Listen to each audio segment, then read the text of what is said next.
राधे राधे दोस्तों। वृंदावन में बहुत साल पहले एक अंधा युवक रहता था। नाम था सूरज। उसका ना कोई परिवार था ना कोई घर, पर उसकी एक ही पहचान थी, उसकी मधुर बांसुरी और श्री कृष्ण का भजन। हर सुबह वह यमुना किनारे बैठकर कान्हा के लिए गाता, शाम तेरी बंसी पुकारे राधा नाम। लोग रुकते, सुनते और कुछ सिक्के दे देते, पर सूरज को सिक्कों से मतलब ही नहीं था। उसकी आंखें भले न थीं, पर आत्मा में बस एक ही दृश्य था, श्याम सुंदर का। लोग पूछते, अंधे सूरज, तूने तो श्री कृष्ण को देखा भी नहीं, फिर इतना प्रेम कैसे? वो मुस्कुराता और कहता, आंखों से देखा नहीं, पर हृदय से उन्हें हर क्षण महसूस करता हूँ। वो जब बांसुरी बजाते हैं मेरी आत्मा झूम उठती है। सच कहें तो वह युवक अंधा था ही नहीं, बल्कि सबसे ज़्यादा देखने वाला था। उसे दिखता था वो जो औरों को नहीं दिखता, प्रभु की उपस्थिति। एक दिन वृंदावन में एक राजा आया, नाम था राजा वीरसेन। वह श्री कृष्ण का बहुत बड़ा भक्त था, पर अंदर से घमंडी। उसने सुना कि कोई अंधा लड़का इतना अच्छा गाता है कि लोग श्री कृष्ण को उसमें महसूस करते हैं। उसने सूरज को बुलाया और कहा, तेरा भजन अच्छा है, मेरी सभा में आ और हर दिन गा। मैं तुझे सोने की बांसुरी दूंगा, महल में भी रहने दूंगा। सूरज ने मुस्कुरा कर कहा, राजन, मुझे क्षमा करे, मेरा गाना तेरे दरबार के लिए नहीं, बंसी वाले के लिए है। राजा को गुस्सा आया।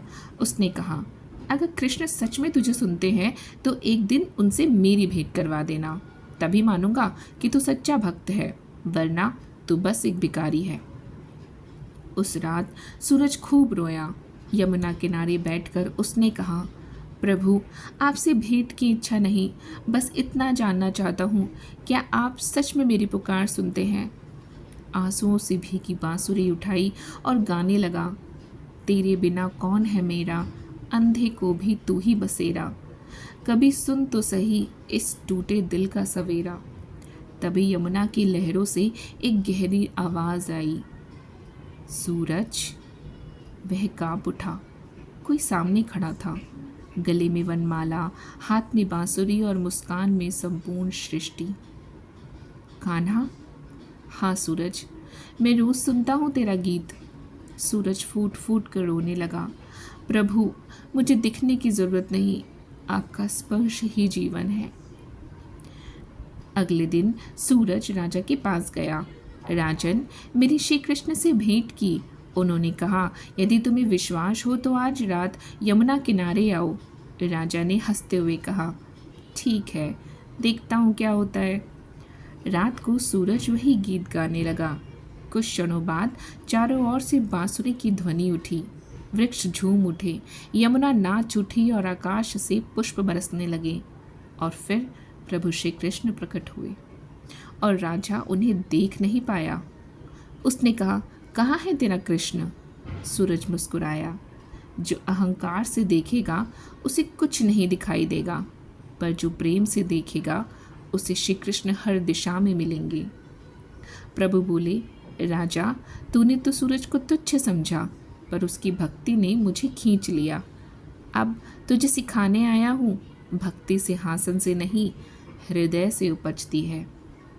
राजा फूट फूट कर रोया और सूरज के चरणों में गिर पड़ा, मुझे क्षमा करो, अंधा मैं ही था, मेरी आंखें खुली थी, पर मन अंधा था। सूरज ने उठकर कहा, राजन, जिसने प्रेम जाना उसने सब जाना। प्रभु ने आशीर्वाद दिया, सूरज, तेरी भक्ति के कारण मैं हर जन्म में तुझसे मिलने आऊँगा। और कहते हैं उस रात के बाद सूरज की आंखें खुल गईं, पर उसने कहा, मैं दुनिया देखना नहीं चाहता प्रभु, बस हर दिन तेरा दर्शन, तेरी धुन और तेरे चरण। दोस्तों, इस कहानी से हमें यही शिक्षा मिलती है कि प्रेम अंधा नहीं होता, वे सबसे सच्चा दृष्टि देता है। भक्ति का मूल्य मंदिर की घंटियां नहीं, हृदय की पुकार से होता है। जिसने श्री कृष्ण को मन से देखा, उसके लिए नेत्रों की आवश्यकता नहीं रहती। अगर आपको ये कहानी पसंद आई हो, भावपूर्ण लगी हो, प्रेरणादायक लगी हो, तो लाइक करें, शेयर करें और चैनल को सब्सक्राइब करना ना भूलें। जय श्री कृष्णा।